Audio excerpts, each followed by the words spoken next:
you'll have a pretty sick jersey. Do you know whose pick this was? This was SOS's pick. SOS's pick. Nerchio is one of the smartest players in Europe.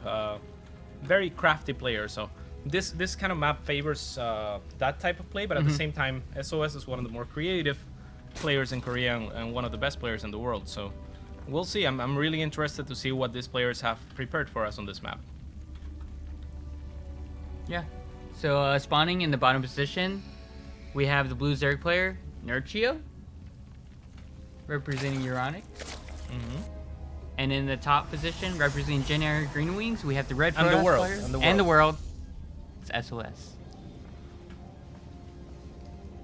Representing StarCraft, basically. Yeah, I mean, He is the world champion. he is the world champion. Probably the favorite to win the tournament.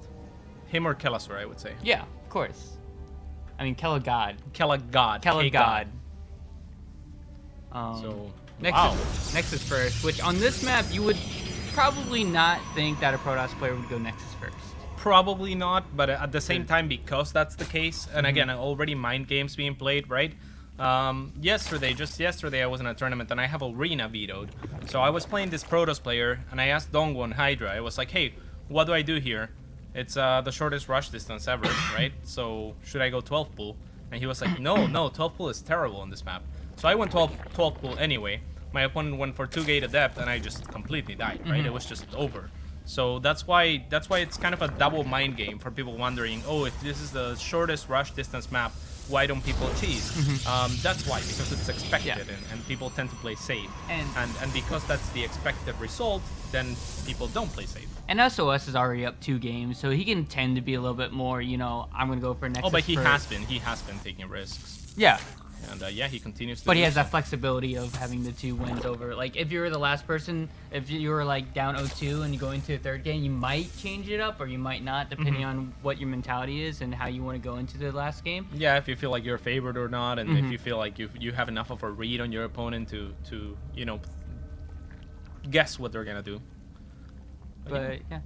Maybe, I mean, it's different for TVP, of course, but I do see Protoss players go for like a Tempest just because there's nothing you can do as a Terran player. As a Zerg player, I don't think there's much you can do besides just making sure the Tempests don't like get too close to you. But with this short chokeway like this, with the pylon, and you can guard that middle part. In order for a Zerg to attack the Protoss 3rd or 4th, they would have to go all the way around the map. So it kind of like cuts the map in half, and that What a can tricky. So that's 25 minerals, a total of 50 minerals. So SOS basically saying you basically kill the probe by doing this, right? With the 4 lanes. But Unless it he is an doesn't investment. cancel. No, he will definitely. Come on, man. The world champion. Are you kidding? And now the adepts are out, of course, so they're gonna chase the links back, and those are worth 2 probes, right? Like those are worth 2 drones because they're 4 links. SOS playing pretty safe with the adepts, and actually a little bit of a misstep there. He could see the links, but probably didn't, pick up a couple. didn't at that notice time. them. Yeah, but running the adepts the opposite way. These guys are very powerful in the way that they can Will you let the shift in shade and out go of situations. through? I doubt it. Oh, he does! The shades are in. Let's see what he can kill.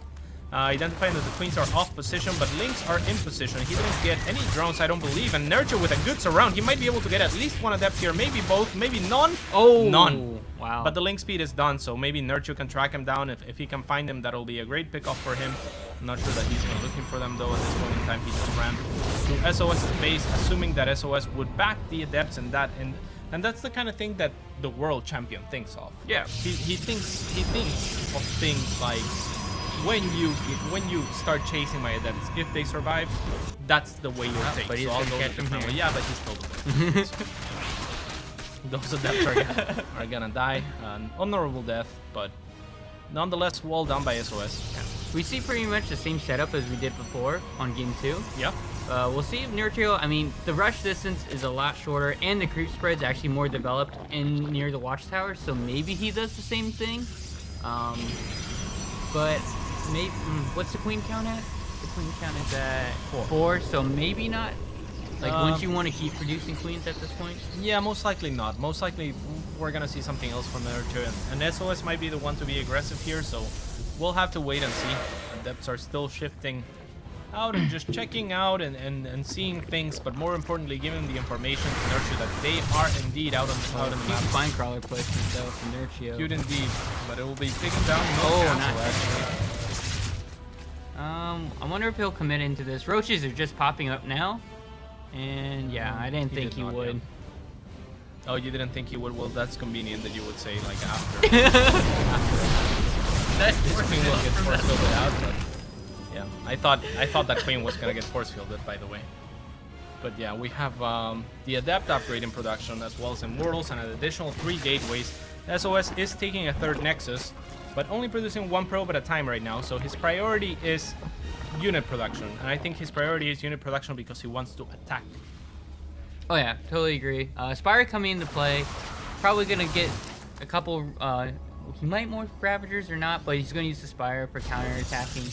Really close short air distance, so it'd be really nice for him. I don't know if SOS scouted this or not, but usually when Protoss scout a Spire, it will entice them to attack, because they don't want to be playing defensive the whole game, which they'll have to because the mutas just do so much damage. By the way, great play by Nerchio so far this game. There's a lot of little things that you may not notice. I'm just noticing, looking at the production tab, a lot of the things that SOS has been doing, for example, moving out with the Adepts, they're meant to be to force units out of your opponent, and Nerchio has not been producing more units at all than he needs. So he's been droning up until this point. He hasn't fallen for any of SOS's tricks so far. So both players in a pretty good position. You know, like both stand a very reasonable chance of winning this game right now. Also, note, Blink is just starting and the Spire for Nerchio is almost done. There's no Stargate or Phoenix out on the map. So if Nerchio can actually hold this attack by SOS, he will be in fantastic position with the Meteor to counterattack. Losing a few links there, perhaps not the worst thing in the world, making a few Ravagers as well. And this is the anti-timing for Zerg, unfortunately, for Nerchio, because the Muta are just about to pop out, and Muta do not want to be defending here, right? Muta are not great defensive units. They are fantastic harassment units. So we'll see what Nerchio chooses to do. He might just have to defend with the Muta. Yeah. This is a pretty scary push from SOS. The War Prism is in a good position to get warped in. Nice force field. Force fielding out actually every single Ravager. No Ravager push a Bile going on the force field, so he has to wait for it. And he kind of whips on these Biles, but there's just a lot here for SOS. Having to pull drones. Even he's trying to make more links. Nerchio is, and with those links he'll be able to put some more damage onto this army of SOS. Oh, the Corrosive Bile maybe hitting a few of his own units though. Gotta be really careful with that. Now with the links coming out, that's gonna help out. But yeah, note the Muta haven't done, they haven't done anything, and they're really expensive. I mean, they have help here without a doubt, but will it be enough? I'm not sure. I don't think so. Oh, great pickup from the War Prism though, and that could be gigantic for Nerchio. This might just allow him to hold. Of course, he has lost a lot of drones, but this was looking like an impossible game, and now it's looking pretty doable for Nerchio. A little bit of a misstep there by SOS, especially like you pointed out, having the Immortal and stuff. Yeah, big probably misclick from SOS. He really didn't want to lose that Immortal, but Blink is done, so these Stalkers will have more flexibility. At home, he's just getting another Immortal and just probing up. Probably gonna go for a second push.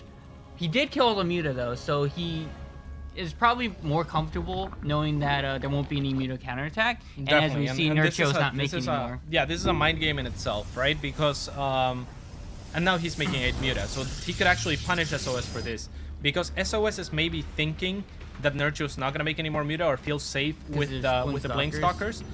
Maybe he's thinking Nerchio has to defend his next attack. But we'll see. I mean, if Nerchio can get this Muta out and somehow hold without the Muta, will the Muta do damage on the side of SOS? That could be a really good position for Nerchio to be in. The Lurker then is now morphing, but it's going to be a while until it's done. Some Hydras are going to come in and try to help as well. I think he needs to forfeit this force base, so I don't think Nerchio has the army right now and the positioning to take this on. Yeah, he could probably just go and harass with the Muta. I'm not sure where the Muta are right now. But yeah, they're headed towards SOS's main. We'll see what SOS has in his main to defend this Muta. The Muta are now arriving, and there is nothing. So he will get a few probe pickups, but this will also trigger SOS to continue on with the march of his attack. Nerchio feeling somewhat confident in his ability to control this Ravagers and hold maybe just at the natural if he can do enough damage with the Muta. There's only on one the other sentry side. for force field, so we'll see. The adepts do have the upgrade for the attack speed. Guardian shield does go down. This Blink is looking decent Oh, for wow. Nerchio, but, Forward blink. oh my god, an offensive blink. Is this gonna be enough? Nerchio not even blinking, not even blinking an eye, I mean. But I'm not sure. This is really close. If some corrosive piles shoot, the Ling, they're actually not even in the fight in the yeah, back. that's Here a they little bit come. unfortunate. Here they come, but depths are pretty great against Links. However, Nerchio seems to have held at the natural of SOS at the same time. He is losing a few Muta, but definitely did a lot of damage. And Nerchio is in prime position to win this game. Mind you, the Lurker then is now finished. So for the next wave of attack of SOS SOS, can't attack into it. exactly, not until he gets something to deal with that. That could be disruptors or just overwhelming amounts of units. Charge Lord, Archon, Immortal, or Immortals in themselves are pretty good against Lurkers. But he doesn't even have an Observer, I don't think. Here, so this is gonna be pretty tough, and he doesn't want to be losing this army. Now, Nerchio is not even morphing the Lurkers yet, and I like this. Okay, now he is. But yeah, the reason I didn't mind that at all was, yeah, this. Like, it's, yeah, so he has to cancel. Thank you for making me right all the time, Nerchio. But, yeah, I don't think he wants to morph the Lurkers right now. Maybe just one. But I think SOS knows that he's in an all-in situation pretty much right now. He's going to try to push into this. He does pick off a couple of the Mutas almost for free. But he just has to keep pushing so these Lurkers can't get morphed. And I think he kind of knows that. Like, this is the third time that Nerchio has tried to actually be morphed. Yeah, the Lurkers being morphed, when they are done, that opens the possibility for Nerchio to go counterattack, for example, right? It's not so, because SOS will just not push into the Lurkers. So. Also another thing is if Nerchio thought that he had enough without the Lurkers, then he wouldn't even have to try to morph them. But yeah, now the Lurkers are here, and SOS feels committed enough that he has to attack into Lurkers, and that's usually not a great idea. So let's see how this goes. Not a great idea so far. And still not a great idea. So Nerchio taking a fantastic lead and close in the game. The champion has fallen. How kings have fallen in this tournament already in one game. Kick. Kick. A good game by Nerchio for sure. Losing and all those a little Muta, bit of a misstep by SOS, but also, mind you, SOS pushed at a perfect time before the Muta by Nerchio, so he had the upper hand as far as build order goes, but then a crucial misstep and a really good shot of Corrosive Pile by Nerchio, completely turning the game around. Just one Warp Prism and one Immortal can make such a huge difference in games like now, this. do you think without Lurker Den he could have survived? Yes. Okay. Yeah, he was fine. Especially if he never morphed the Lurker, then he would have held just fine.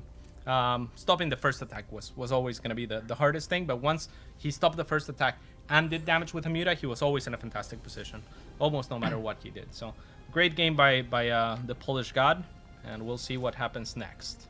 The next map is going to